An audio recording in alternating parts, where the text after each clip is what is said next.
ஒரு நாட்டில் ஒரு ராஜா இருந்தார். அவருக்கு ஒரு மகன் இருந்தான். அவனை அடுத்த வாரிசாக நல்ல ராஜாவாக உருவாக்க வேண்டும் என்ற ஆசை ராஜாவுக்கு இருந்தது. நல்ல ராஜா ஆக வேண்டும் என்றால் மக்களின் மனதை புரிந்து கொண்டு மக்களின் கஷ்டத்தை உணர்ந்து நடக்க வேண்டும் என்று ராஜா நினைத்தார்.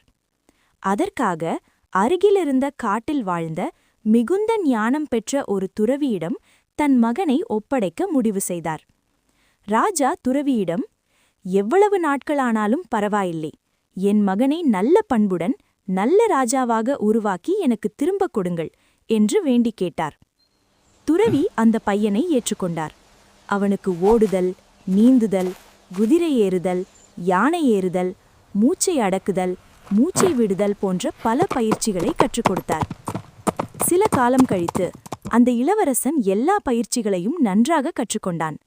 அவனுக்குள் நான் இப்போது ராஜாவாக தயாராகிவிட்டேன் என்ற எண்ணமும் வந்தது. இதை கேள்விப்பட்ட ராஜா துறவியிடம் வந்து, என் மகன் இப்போது ரெடியாகிவிட்டானா என்று கேட்டார். துறவி, இல்லை ராஜா, அவன் இன்னும் குழந்தைதான், நீ இப்போது போய் வா என்று சொல்லி அனுப்பிவிட்டார். ஒரு நாள் துறவி இளவரசனை தியானம் செய்ய வைத்தார். தியானம் முடிந்த பின் கேட்டார், இந்த காட்டில் உனக்கு என்ன சத்தங்கள் கேட்கிறது? அதற்கு அந்த பையன், சிங்கம் சத்தம், யானை சத்தம், நரி சத்தம், மயில், குயில் சத்தம் கேட்கிறது என்று சொன்னான். துறவி, சரி, இன்னும் தியானம் செய் என்று கூறினார். 2-3 மாதங்கள் கழித்து மீண்டும் கேட்டார். அப்போது அந்த பையன், மான் ஓடும் சத்தம், தண்ணீர் குடிக்கும் சத்தம், புயல் வருவதற்கு முன் வீசும் காற்றின் சத்தம் எனக்கு கேட்கிறது என்று சொன்னான்.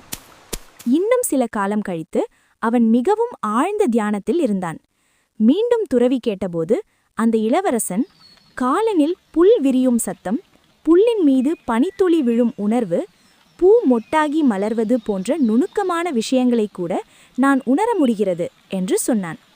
அப்போதுதான் துறவி புரிந்து கொண்டார், இளவரசன் உண்மையில் தயாராகிவிட்டான் என்று.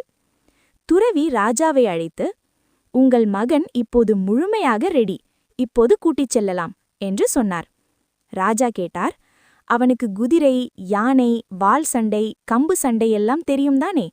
அதுதானே ஒரு ராஜாவுக்கு தேவை?